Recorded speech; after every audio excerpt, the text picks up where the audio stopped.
You know what? All the logic of so many votes here, so many votes there, this percentage of vote. I still remember whenever the BJP used to lose, Mr. Advani used to come out with all these statistics, where he was able to prove that, hey, listen, we have done performed well, so we lost. We have lost, but people are with us, and one day, a day will come when the BJP will be in a majority. Everybody else used to laugh. I can tell you, except me. मैं अकेला होता था उस जमाने में, वो ये बोलता था कि अडवाणी जी बिल्कुल ठीक बोल रहे हैं, आप देखना एक दिन बीजेपी की सरकार आएगी, ये कहा जाता था और लोग मेरा मजाक उड़ाया करते थे। आज अभी इस वक्त हमारे साथ हैं संजय ठाकुर साहब। संजय ठाकुर साहब नमस्कार। सर आपकी आवाज नहीं आ रही। बजाज साहब नमस्कार, कैसे हैं आप? नमस्कार सर, नमस्कार। मैं तो ठीक हूं सर, मैं तो बहुत खुश हूं, लेकिन एक बात से दुखी हूं सर। बताएं सर। मिठाई नहीं आई सर, अभी तक किसी ने ना पेड़े भेजे, ना लड्डू भेजे। सर अरे सर, ना बेसन के लड्डू आए, ना पेड़े आए, ना खोए की बर्फी आई, कुछ नहीं आया। क्या है यार ये क्या है? संजय ठाकुर साहब, ये रूखा सूखा, मतलब 3 स्टेट में इतनी शानदार जीत हो गई और बस अकेले खा लिया सब कुछ। संजय ठाकुर साहब ये गलत है। भारतीय जनता पार्टी लड्डू लेके बैठा था क्या? भारतीय जनता पार्टी बांट के खाती है, कांग्रेस की तरह अकेले नहीं खाती। आपने हमारे लड्डू भी खा लिए, बताइए पहले। कोई बात नहीं, अगली बार लड्डू लेके आएंगे। But congratulations, really wonderful. God, what a wonderful victory.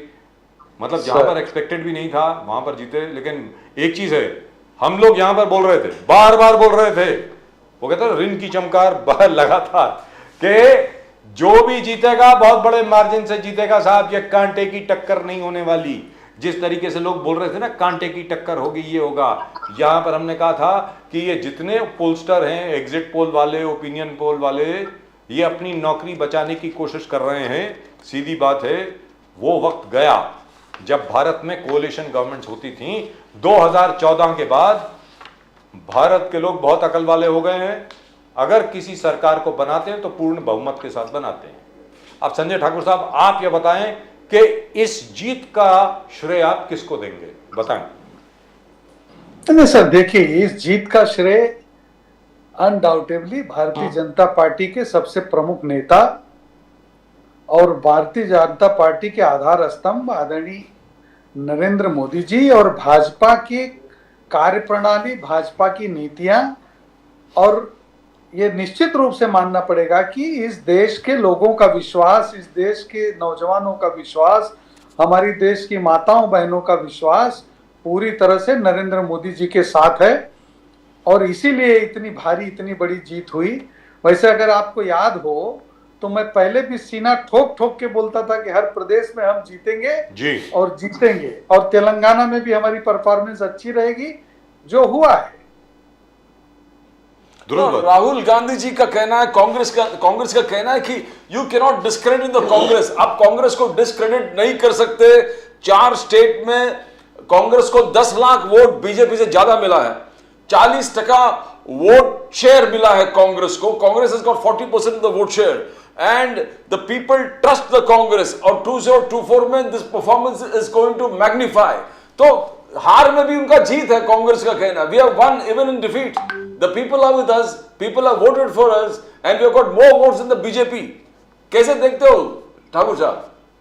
देखिए, ऐसा है कि 2024 का चुनाव सीधा सामने है और 2024 के चुनाव में जाने के लिए कांग्रेस के पास कोई जस्टिफिकेशन नहीं है।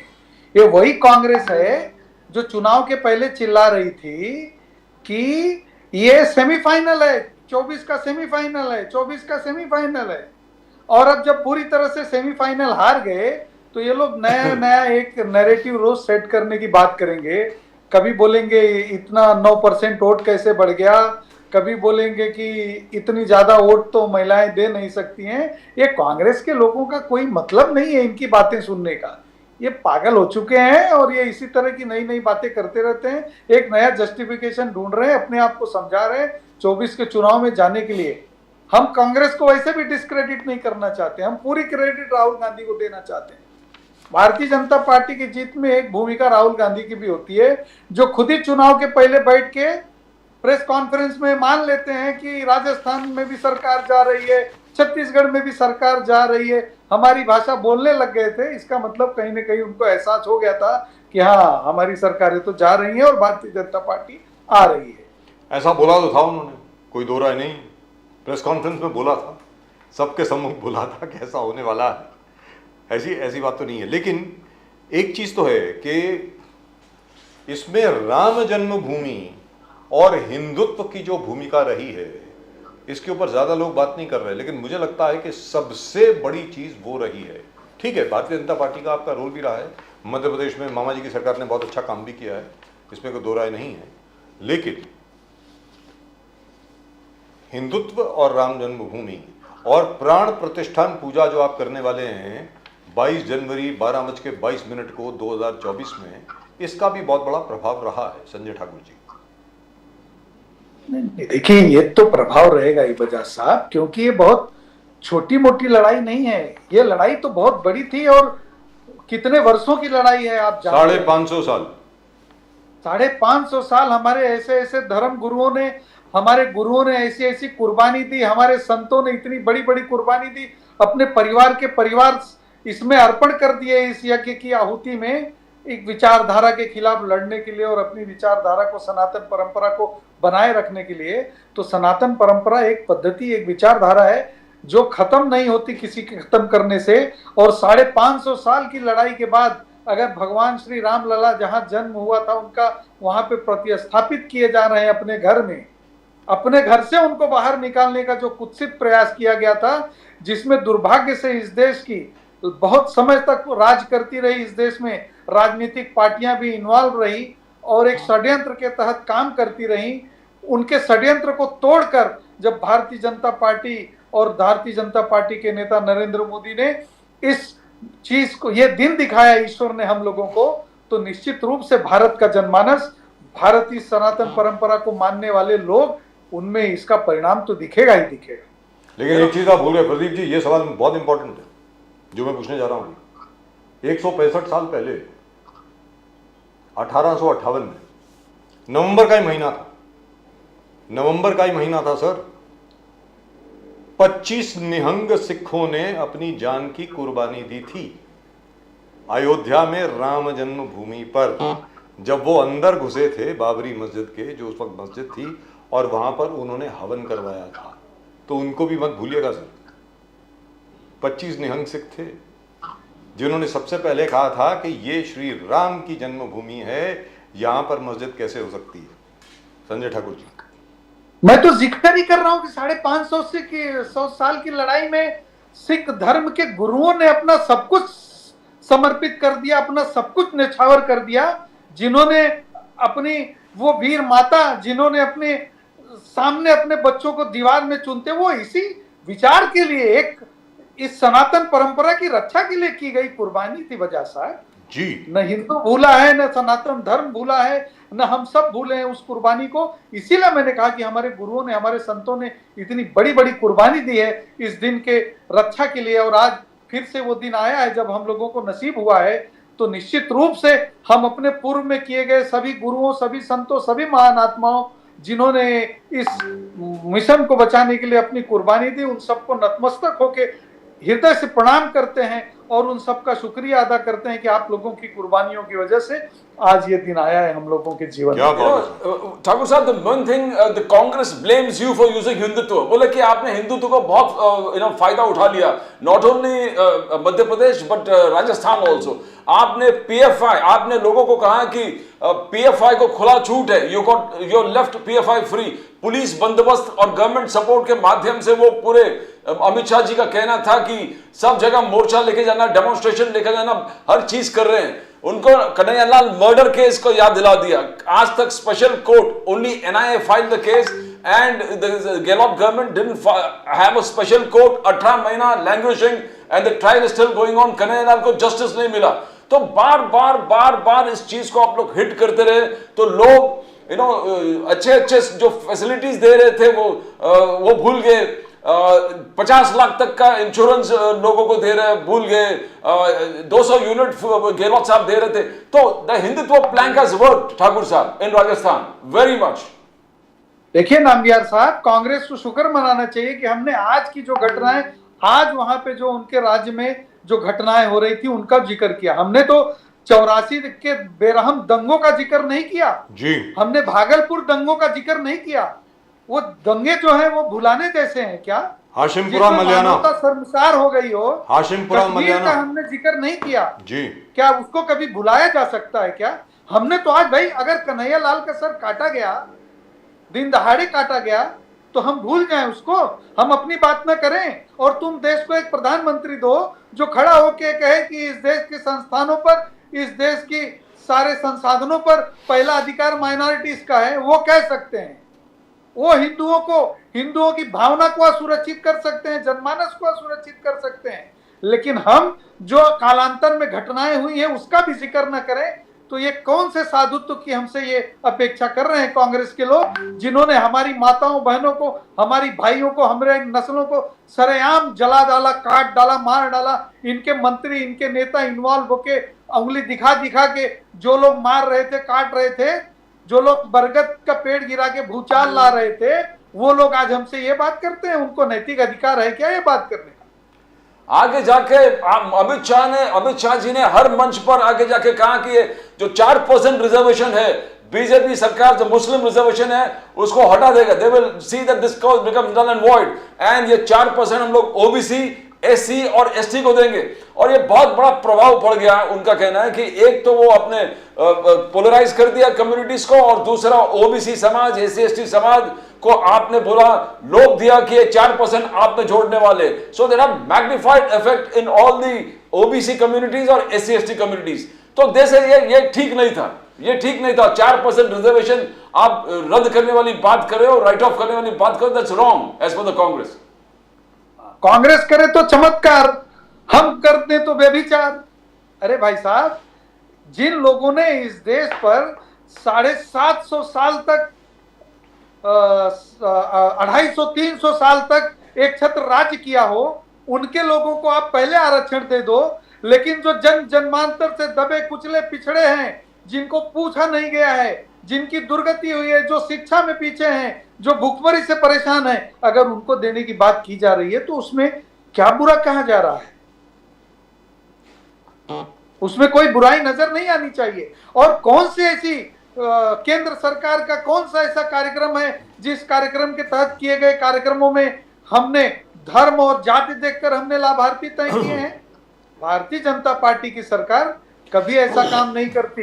भारतीय जनता पार्टी को बदनाम करने वाले बदनाम करते रहे, लेकिन भारतीय जनता पार्टी हमेशा धर्म से ऊपर, पंथ से ऊपर, जाति से ऊपर उठकर देश के लिए काम करती है। इसीलिए सबका साथ, सबका विकास और सबके विश्वास की बात करते हैं नरेंद्र मोदी जी। नरेंद्र मोदी जी की बातों को अगर ये लोग ध्यान से सुने, विपक्ष के लोग, तो इन लोगों को समझ में आ जाए कि वो कह क्या रहे हैं। लेकिन ये लोग तो इतने पूर्वाग्रह से ग्रसित हैं, ये लोग इतने परेशान हैं नरेंद्र मोदी जी की चमत्कारिक अपील से लोगों के बीच में, और उनको चाहने वाले लोगों की जो एक नई फौज तैयार हो गई है, उससे इतने परेशान है ये कांग्रेस के लोग, ये तो सुनना भी नहीं चाहते हैं आदरणीय मोदी जी की बातों को। सुनेंगे तो समझेंगे ना। संजय ठाकुर साहब जी, आपको बहुत बहुत शुभकामनाएं एक और चीज के लिए कि तेलंगाना में आप 1 सीट से अब 8 सीट पर पहुंच गए।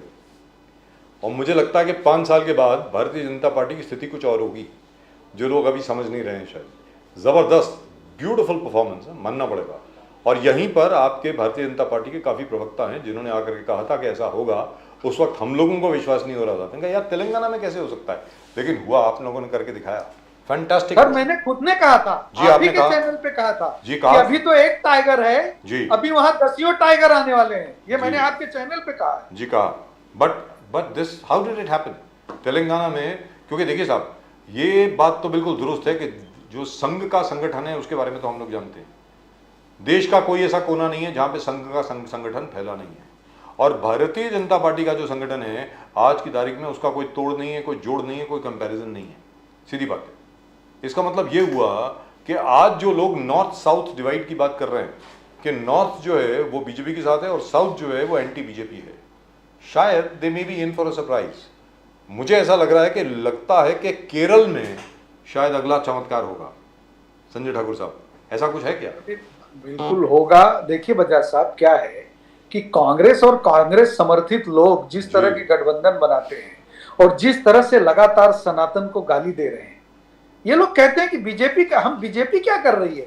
अरे ये कांग्रेस और कांग्रेस समर्थित जो पार्टियां हैं, यही लोग करके इस देश की जनता को जागृत कर रहे हैं। हमने तो आज से थोड़ी ये धर्म ध्वजा पकड़ी हुई है, हमने तो शुरू से धर्म ध्वजा पकड़ी हुई है। हमको तो ये पता है, धर्मो रक्षति धर्म। देखिए, रक्षति रक्षिता, जो धर्म की रक्षा करता है, धर्म उसकी रक्षा कर लेता है। धर्म को छोड़कर अगर चले गए होते तो हमारे गुरुओं ने इस्लाम स्वीकार कर लिया होता ना, तब क्यों लड़ाई लड़नी पड़ती 550 साल की? लेकिन हमने अपना धर्म नहीं छोड़ा, और शायद यही वजह है कि भारत का एकमात्र ऐसा देश जो सनातन परंपरा को मानने वाला था, आज पूरी दुनिया में आपने आपको इतना इवॉल्व किया कि हमारे साथ में ही बट के बना हुआ एक देश जो अपने आप को आतंकवाद की फैक्ट्री बना ले गया, और हमने अपने आप को, हमारे देश के साइंटिस्टों ने जाके स्पेस में झंडा गाड़ दिया। ये फर्क है। हमारे ऊपर जिन लोगों ने सैकड़ों साल राज किया था, आज उनकी इकोनॉमी को हमने अपनी इकोनॉमी से उनकी इकोनॉमी को पीछे छोड़ दिया, छोटा कर दिया है। हमने इवॉल्व किया है। हिंदुस्तान के लोगों ने दुनिया में जहां गए, उन्होंने अपने लिए जगह बनाई, अपनी कड़ी मेहनत और अपने टैलेंट से पूरी दुनिया के दिलो दिमाग में छा गए। वहीं जो दूसरे लोग थे वो संकुचित हो गए, सीमित हो गए, आतंकवाद प्रायोजित करने लगे। ये तो भारत की मिट्टी में एक शक्ति है, असीम शक्ति है कि यहाँ के लोग दुनिया में जहां जाएंगे अपनी छाप छोड़ जाएंगे, वहां पे अपना मुकाम बना लेंगे। पूरी दुनिया में यही हुआ, भारतवर्ष में भी यही हो रहा है। आज 5वीं है, 25 में तीसरी हो जाएंगे बजाज साहब जी। ठाकुर साहब लेकिन 24 में चौथी हो जाएगी, 24 में चौथी हो जाएगी, 25 में तीसरी हो जाएगी सर। जापान को 25 में नहीं, 26 में होगी सर। 25 में इधर 25 दिसंबर तक आ जाएगी। Well, I'll tell you what, Pradeep ji, before you ask your question, but you're very lucky. Let me tell you this very frankly. Stalin junior साहब, अरे क्या मदद करी उन्होंने आपकी यार। सनातन धर्म को कोस रहे हैं आप, कहते हैं सनातन धर्म जो है बिल्कुल कोविड की तरह है, उसको खत्म करना है। संजय ठाकुर साहब, आप हैं हमारे साथ जी? सर, स्टालिन जूनियर हो, गांधी जूनियर हो, जितने जूनियर है ना, ये लोगों का बुद्धि से कोई संबंध नहीं है। प्रधानमंत्री जी ने कहा है ना कि ये लोग जो है ना मूर्खों के सरदार हैं, और जहां मूर्खों के सरदार हैं उन लोगों के बारे में क्या कहा जाए। ये लोग भी तो पोलराइज करने के लिए ही तो कर रहे थे ना। लेकिन ये क्या सीखते नहीं है क्या? सनातन को गाली दे रहे थे। बड़ा साउथ कितना धार्मिक है संजय ठाकुर साहब। लेकिन आप ये बताइए कि इनको, देखिए साहब, जब भी इन्होंने मोदी जी को गाली दी है, मोदी जी को के लिए जब भी अपशब्द इस्तेमाल किए हैं, खून की खेती, क्या खून, मौत का सौदागर, चाय वाला, पता नहीं और कुछ क्या, ना जाने क्या क्या बोला इन्होंने इनके बारे में। हर बार मोदी जी का सपोर्ट बेस जो है, मोदी जी के समर्थक बढ़े हैं और करोड़ों की तादाद में बढ़े हैं। तो कोई भी होगा, भले वो जितना मर्जी कुछ भी कोसना चाहता हो मोदी जी को, वो अपने आप को रोकेगा, लेकिन फिर भी ये लोग रोकते नहीं हैं। तो ये बताएं सर, क्या इनको मतलब क्या है कि आपके लोग हैं क्या, राहुल गांधी के सलाहकार आपने भेज रखे हैं, अपने अपने जो जासूस हैं वहां पे? मुझे तो ऐसा लग रहा है, वेरी फ्रैंकली स्पीकिंग। नहीं, तुलसीदास जी ने एक बात कही है बजाज साहब जी। तुलसीदास जी ने ये कहा है कि जाको प्रभु दारुण दुख दीना, ताकि मति पहले हर लीना। तो इन लोगों की मति हर लिया क्योंकि इनको दुख मिलना है। इन्होंने अत्याचार किया है, इन्होंने व्यभिचार किया है, इन्होंने सिर्फ और सिर्फ करप्शन किया है, इस देश को लूटा है, इस देश को खोखला करने का काम किया है। कांग्रेस के दूसरे प्रवक्ता दुहाई देते हैं, हमने ये दे दिया, हमने वो दे दिया, हमने आनंद भवन दे दिया। भाई पूछ रहा हूं, इटली से लाए थे कि लंदन से लाए थे, दे दिए हो? सब यहीं का है, यहीं का खा के बैठे हो, झूठे इलेक्शन के हलफनामे देते हो और हजारों हजार करोड़ के मालिक बने बैठे हो। मगर तो आज भी आप पे आरोप है ठाकुर साहब, आप भी आज पे आरोप कर रहे हैं पार्लियामेंट में। आप भी आज भी मतलब कौन से 9 साल बेमिसाल बीजेपी कह रहा है, एक भी वादा मोदी साहब ने पूरा नहीं किया। आज पार्लियामेंट में, लोकसभा में हुआ था जिस प्रकार से चर्चा, तो उनका कहना है कि आपने बोला काला धन वापस लेके आएंगे। कौन सा काला धन? कांग्रेस का कहना है। कौन सा काला धन वापस आया? आपने बोले 50 रुपए में डीजल पेट्रोल और 40 रुपए में डीजल देंगे, नहीं दे पाए, वो 10 डबल टिबल हो गए। बोला कि घर आप बोले थे 2022 तक घर सबको दे देंगे, घर सबको अब तक मिलाने करीबन 3 करोड़ घर आपने दिए। रुपी और डॉलर में आप पैरिटी लेके आएंगे, रुपी स्टेबलाइज होगा, इंप्रूव होगा, वो नहीं हो गए। 2 करोड़ जॉब्स आप प्रॉमिस किए थे। यानी पूरे लिस्ट लेकर राजीव शुक्ला जी कांग्रेस के दावा बोल दिए कि ये सब प्रॉमिसेस मोदी साहब आपने नहीं किए। Now it's a challenge. भले चुनाव हार गए उन लोग Congress, but they saying we are going to bounce back. Modi साहब ने कोई भी प्रॉमिस फुलफिल नहीं किया। ठाकुर साहब, ये तो वही हालत है कि खिसियानी बिल्ली खंबा नोचे। अरे भाई, हमने कहा था 370 हटा देंगे, हटा दिया। हमने कहा था मंदिर बना देंगे, बना दिया। हमने कहा था देश में हिंदुत्व और हिंदुओं की, हिंदू धर्म को मानने वाले सनातनियों की सरकार होगी, बना दिया।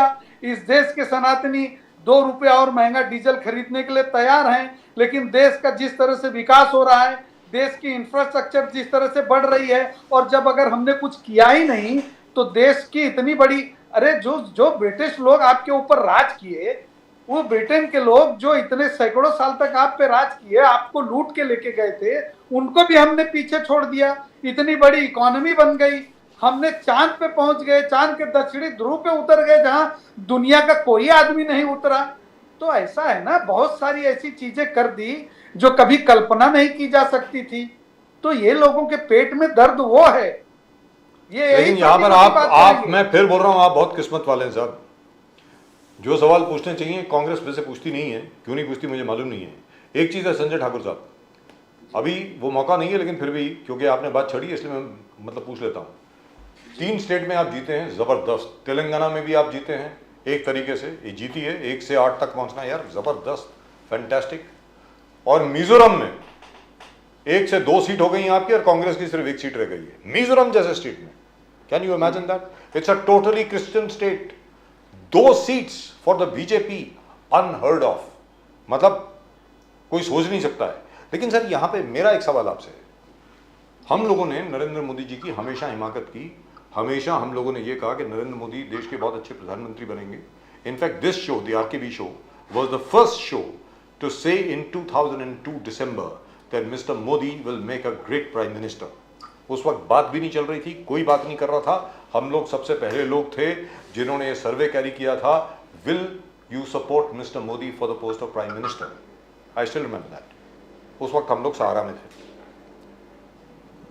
मिस्टर मोदी के लिए समर्थन इसलिए था क्योंकि हम सब लोग ये जानते थे कि अगर देश की सुरक्षा को लेकर के कोई शख्स अग्रसर है तो वो मोदी साहब हैं। आज सर आप ये बताइए कि जो चाइना का मसला है और दूसरी तरफ ये इक्का दुक्का घटना जो होती रहती है जिसमें हमारे फौजी मरते रहते हैं, अभी पहले सितंबर में 5 मरे और अभी हाल ही में 3 और मरे, ये कब खत्म होंगे सर? ये जरा बताएं संजय ठाकुर साहब। देखिए बजाज साहब, ऐसा है कि सीमाएं तो हमारी बिल्कुल सुरक्षित थी ही नहीं। इतने सालों तक लगातार राज करने वाले इस देश में लोगों ने न कोई सीमाओं पे कोई इंफ्रास्ट्रक्चर तैयार किया। ये तो हिंदी चीनी भाई भाई सुनते थे, अपनी ऑर्डिनेंस की फैक्ट्री में जूते बनवा रहे थे और बुला के दिखा देते थे। आज आप ये तो स्वीकार करेंगे कि कम से कम वो स्थितियां नहीं हैं। लगातार हम अपने सीमांत क्षेत्रों में इंफ्रास्ट्रक्चर डेवलपमेंट कर रहे हैं। पिछले 10 साल में, यूपीए के 10 साल में एक डिफेंस डील नहीं की गई। AK एंटोनी सिर्फ ये कहते रह गए, शायद अच्छे आदमी थे, उन्होंने कहा कि भ्रष्टाचार का आरोप लग गया। इतनी लगातार कोशिश करके लॉबिंग की रॉबर्ट वाड्रा जी ने उनके लोगों को जरिए हथियार खरीदने के, और वो जानते थे इसमें दिक्कत होगी, शायद इसलिए नहीं किया होगा। आप बताइए कि इतना बड़ा देश और इतना विस्तारवादी विचार रखने वाला आपका पड़ोसी देश, दूसरी तरफ आपका भाई जो आपसे अलग हुआ है वो रोज लोगों के हाथ में खिलौने की तरह खेल रहा है। तो आप अपनी सीमाओं को खुला छोड़ देंगे, आप डिफेंस डील नहीं करेंगे, आप अपने लिए इक्विपमेंट्स नहीं खरीदेंगे, आप अपने हथियार नहीं खरीदेंगे, तो आप कैसे लड़ेंगे? तो लगातार इस पर काम हो रहा है, लगातार चारों तरफ डेवलपमेंट हो रहा है। और ये जो आपको दिखाई दे रहा है वो इसलिए हो रहा है क्योंकि हमारे लोग डट के लड़ रहे हैं। नरेंद्र मोदी जी ने हमारे सेनाओं को उतनी सुविधा के साथ में उतनी छूट दी है, और खबरें जो आती हैं वो आप लोगों तक, हम लोगों तक पूरी खबरें आ नहीं पाती हैं। हमारे भी लोग शहीद हो रहे हैं और उनके लोग भी कोई आराम से हमारे लोगों को मार दे रहे हैं, ऐसा नहीं है। हम लगातार इस पर काम कर रहे हैं। नरेंद्र मोदी जी की सरकार लगातार इस पे काम कर रही है, और आप शुक्र मनाइए कि भारतीय जनता पार्टी और नरेंद्र मोदी जी की सरकार है। कहीं कांग्रेस की ही सरकार रही होती तो क्या पता अब तक चिकन नेक कट गया होता, बंगाल का कुछ हिस्सा और उधर उत्तराखंड का कुछ हिस्सा आज हमारे पास होता कि ना होता। नेपाल में घुस के पूरी तरह से कब्जा कर लिए होते जो आंशिक तरफ पे पहुंचे हैं चाइनीज लोग। तो इस तरह से उधर देखिए आप, पाकिस्तान में उन्होंने ग्वादर पोर्ट खरीद लिया, लीज कर लिया पूरा, वहां से हमको जाम करने का कोशिश किया। यहाँ से नरेंद्र मोदी जी ने जाके आगे चाबाहार की बात की, चाबाहार को लीज करके हमने ले लिया। तो हम हर तरह से उनसे सामरिक लड़ाई भी लड़ रहे हैं, राजनीतिक लड़ाई भी लड़ रहे हैं। पूरी तरह से ये सजग सरकार है, चौकन्ना सरकार है, और हम लोगों का पूरा प्रयास है कि हम अपनी भारत की 1 इंच मिट्टी किसी के हवाले जाने नहीं देंगे, और उसके लिए जितनी भी बड़ी कुर्बानी देनी पड़ेगी वो कुर्बानी देंगे। और आज हमारी सेनाओं का हौसला भी इतना बड़ा है, इसलिए ये लोग डट कर, हमारी सेनाएं, हमारे नौजवान सीमाओं पे मुकाबला कर रहे हैं और लगातार। एक सेकंड प्रदीप जी, एक सेकंड, क्योंकि ये बात चली है। One final question from my side at least. Thakur साहब, आपने माशाल्लाह जो भी प्रॉमिस किया, मतलब आपके मैनिफेस्टो में जो भी था, जब से जनसंघ का गठन हुआ है उसमें से 2 वादे तो आपने पूरे कर दिए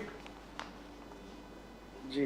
राम जन्मभूमि मंदिर बन गया, 370 और 35A रिपील हो गया, ठीक है सर। और उसके अलावा I don't consider that too big an achievement, but it is an achievement.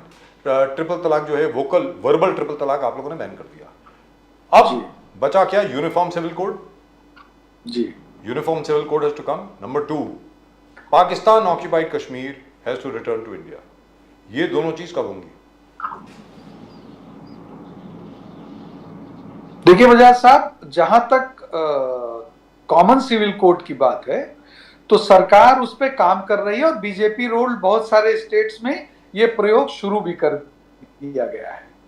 रही बात ऑक्यूपाइड पाकिस्तान ऑक्यूपाइड कश्मीर लेने की, तो ये बात तो चैनलों पे बता के तो प्रोग्राम देके नहीं किया जाएगा, लेकिन आपको इतना तो निश्चित तौर पे बता रहा हूं मैं कि ये जो काम है ये भारतीय जनता पार्टी निश्चित तौर पे करेगी और हो के रहेंगी ये चीजें। लेकिन इसके लिए आपको सही वक्त का इंतजार करना पड़ेगा और देखते रहना पड़ेगा कि अभी जो आटे के लिए 10-10 किलो आटे के लिए लड़ रहे हैं और उनका क्या हाल होगा। कल को ऐसा ना हो कि वही लोग आधे लोग तो चिल्लाने लगे ना कि नरेंद्र मोदी ही अच्छे हैं, हमको तो भारत में ही होते तो ठीक था, कम से कम रोटी मिल जाती।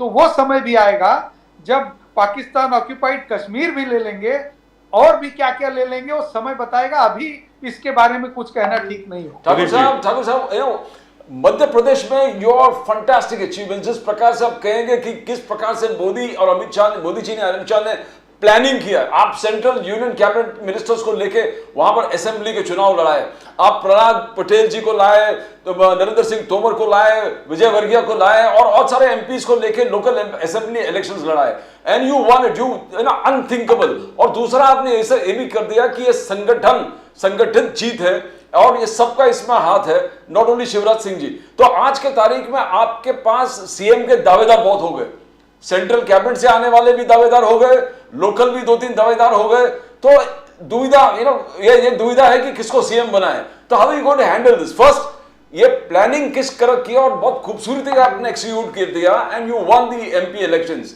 एंटी इनकम्बेंसी, क्या क्या लोग बोल रहे थे, क्या क्या होगा, इम्पॉसिबल है 18 साल के बाद ये, बट यू अचीव्ड इट। ये अचीवमेंट के पहले प्लानिंग के बारे में थोड़ा बात कीजिए। अंदर अभी इतने सारे दावेदार हो गए सीएम के, कैसे बीजेपी हैंडल करेगा इसको?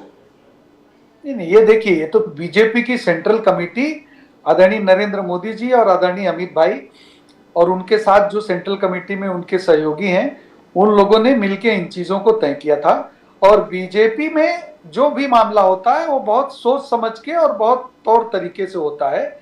और ये विषय भी सेंट्रल कमेटी के सामने है। बीजेपी की सेंट्रल इलेक्शन कमेटी है जो सेंट्रल बॉडी है, इसके लिए जो ऑथराइज लोग हैं वो लोग इस पे काम कर रहे हैं। और आप निश्चिंत रहिए, बिल्कुल ऐसे ही चेहरे आएंगे भारतीय जनता पार्टी आप देखिए जिन चेहरों को देती है वो चेहरे कैसे समर्पण के साथ कैसे काम करते हैं और काम करते करते 15 18 साल मुख्यमंत्री बने रहते हैं, फिर भी लोगों में जनता में उन लोगों का कितना चार्म होता है। आज के देश के प्रधानमंत्री आदरणीय नरेंद्र मोदी जी गुजरात छोड़ चुके हैं, फिर भी आज पूरे देश में उनका करिश्मा हो गया, लेकिन गुजरात में आज भी उनके वैक्यूम को भरा नहीं जा रहा है। तो कहने का मतलब यह है कि यहाँ पे बहुत सोच समझ के काम होता है और इसको बहुत सही तरीके से किया जाता है। बीजेपी की सेंट्रल कमेटी इस पे ठीक ढंग से काम करती है, उस पर विचार हो रहा है और बिल्कुल स्मूथ तरीके से सही तरीके से जो उचित निर्णय है वो बहुत जल्दी आप लोगों के सामने इंडी अलायंस का स्टेबिलिटी पर कुछ बोलेंगे आप? जिस प्रकार से शरद पवार साहब ने कहा कि दिस 5 स्टेट्स रिजल्ट पहले ही हम लोग बोले, सबको मालूम था कि ऐसे ही होने वाले थे, और जिस प्रकार से नीतीश कुमार को कन्वेनर बनना चाहिए, कन्वेनर हो नहीं पा रहा, ममता बनर्जी कुछ और बोल रही है, फिर अखिलेश यादव का कुछ और राय है, तो ये पूरे चीज को आप कैसे देखते हो? Is it going to be that INDI alliance is going to be stable and एक साथ जुट के रहेगा 2024 चुनाव के लिए? How do you see that? Is Mr. Thakur with us? Thakur ji, I don't think he's with us at the moment. I think we've just got disconnected with Mr. Thakur. So the India Alliance is already disconnected Mr. Thakur. but I'll tell you what, BJP has a right to rejoice. They've performed spectacularly well. On that there is no doubt. Let's be very clear. In Rajasthan, for example, no one expected Mr. Ashok Gehlot to lose or to lose so badly. After all, look at it. मतलब अरे भाई पुरानी pension scheme Pradeep ji 500 रुपए में gas cylinder, cheapest gas cylinder in the whole of India, और उसके अलावा जो बाकी उनकी स्कीम्स थी वगैरह वगैरह वगैरह. Now my point is, it clearly shows that along with a manifesto which you have obviously copy pasted from Aam Aadmi Party, you have also given some things. You also need a united organization. Somewhere the BJP was right. That means that Congress was not united in Rajasthan. Very clearly, there was some tension between Mr. Sachin Pilot and Mr. Ashok Gehlot. But I mean, these things happen. But so the way Modi ji and Amit Shah very confidently, yes, they led from the front. They led from the front in spite of all kind of allegations that you are not decentralizing leadership, you are not allowing state leadership to bud and groom, and especially where Rajasthan is concerned, वो Chiranjeevi scheme was a master. वो बोले कि flagship of the Congress, Rahul Gandhi का वचन जो बार बार बोला कि ये राहुल गांधी जी का वचन है, हम 50 लाख तक चिरंजीवी योजना में गरीबों को हम लोग हेल्प करेंगे, हॉस्पिटलाइजेशन का ख्याल रखेंगे, that as you said 200 units electricity free, cheapest gas cylinder. I mean it was unbeatable. एक एक जो वचन बोल रहे थे राहुल गांधी जी, गेहलोत जी and the entire group. Now when you talk about disturbances within the party, here in Rajasthan you also had Vasundhara Raje. I mean the entire group, even till the last date, she doesn't know what is the position exactly. Nobody knows what is the position exactly. Who's going to be the CM? So is the case in Madhya Pradesh. So is the case in Madhya Pradesh. We don't know. Exactly. At one time they were tall leaders. At one time, during the time of Lal Krishna Advani ji, they were all tall leaders. There was no question that if there is a victory in Rajasthan, who's going to be Thakur Sahab? There was no doubt in anybody's mind that if Rajasthan victory, Vasundhara Raje it's a foregone conclusion that she's going to be the CM. That's not the question now. Not only Rajasthan, even in Madhya Pradesh, Shivraj Singh ji had to retract today. He had to give an official version that he was never the same aspirant. He never wanted to be a CM aspirant, and whatever is bestowed upon him, he will fulfill it to the best of his capacity. So even today, nobody knows who's going to be the CM. Even the stalwarts of yesterday are not sure about their own position as on today. So that talks, number one, how big this party has grown and how much command, number one, the command that Narendra Modi ji and Amit Shah has over the organization. No state leaders can take things for granted, and there's no doubt about this. All this elevation is because of Prime Minister Modi, Amit Shah and the strategies they have imposed. Yeah, Thakur Sahab, हम लोग वही बात कर रहे थे कि आज के तारीख में वसुंधरा राजे जी बहुत टॉल लीडर है. She is a tall leader in Rajasthan. And Shivraj Singh Chauhan ji, he's a tall leader in Madhya Pradesh. एक जमाना था कि अगर राजस्थान में जीत हो रहा है या मध्य प्रदेश में जीत हो रहा है तो foregone conclusion that Shivraj ji will be the chief minister here, Vasundhara Raje will be the chief minister of Rajasthan. आज वो हालत नहीं है। आज मोदी जी और अमित शाह ने इस संगठन को इतना बढ़ाया। How do you see Advani ji era और मोदी जी एरा? ठाकुर साहब देखिए, बीजेपी इसी पे काम कर रही है। BJP second line third line leadership को भी रेडी कर रही है। बीजेपी ये जानती है कि अभी बहुत लंबे समय तक देश को अच्छी लीडरशिप की जरूरत पड़ेगी, हमेशा जरूरत पड़ेगी, और आने वाले समय में अच्छी लीडरशिप की बहुत ज्यादा इसलिए जरूरत है क्योंकि हिंदुस्तान को तरक्की करना है। हिंदुस्तान को अगर टॉप 3 दुनिया की इकोनॉमी में जाना है, अगर हिंदुस्तान के इंफ्रास्ट्रक्चर को डेवलप करना है, अगर हिंदुस्तान के इतनी बड़ी तादाद में लोगों को रोजगार देना है, अगर लोगों को बिजनेस में प्रमोट करना है, तो ये सारी चीजें करनी पड़ेगी। अच्छी लीडरशिप होना बहुत जरूरी है, अच्छे लोगों का राजनीति में होना बहुत जरूरी है। इसलिए बीजेपी लगातार second line third line leadership को, फोर्थ लाइन लीडरशिप को प्रमोट करके आगे ला रही है, उनको मौका दे रही है। और यहाँ पे देखिए, कोई ना अपीजमेंट होता है और न यहाँ पे कोई परिवारवाद होता है। यहाँ पे सीधे सीधे टैलेंट को आगे बढ़ाया जाता है। जो अच्छे लोग होते हैं, जो टैलेंटेड लोग होते हैं, उनको आगे किया जाता है। यहाँ पे मुख्यमंत्री का बेटा मुख्यमंत्री नहीं बनता, यहाँ पे प्रधानमंत्री का बेटा प्रधानमंत्री नहीं बनता, यहाँ पे राष्ट्रीय अध्यक्ष का बेटा राष्ट्रीय अध्यक्ष नहीं बनता। ये भारतीय जनता पार्टी है। यहाँ पे लोगों को उनके मेहनत, उनके काम करने के तरीके, उनकी शिक्षा दीक्षा और उनके टैलेंट के आधार पे आगे बढ़ाया जाता है, नौजवानों को मौका दिया जाता है। क्या बात है साहब, wonderful wonderful to hear that. Sanjay Thakur साहब, जरा मिठाई भिजवा दीजिएगा, बहुत अच्छा रहेगा। आपके नाम की बिल्कुल मिठाई बिल्कुल भेजेंगे बजाज साहब। Thank you so much sir, thank you so much and congratulations. Thank you very much and sorry for the inconvenience. Not at all sir, congratulations once again, really Thank you, sir. Fantastic. Thank you very वो much. देखिए साहब, योगी आदित्यनाथ जी भी ताली बजा रहे थे आपके लिए। देखिए क्या बात है। Thank you sir, thank you. Thank you. नमस्कार, मुबारक हो ठाकुर साहब। नमस्कार, जय भवानी। नमस्कार sir, her her Mahadev. The BJP is now flying. That's it. Amazing, absolutely amazing. But what work they've done, and that too under the radar. Impossible. Nobody could pick it thought up. that yes, it will be such a sweep. Nobody could pick it up. It is absolutely fantastic. And I think Ajit Dada Pawar is doing something similar over here in Maharashtra. Yes.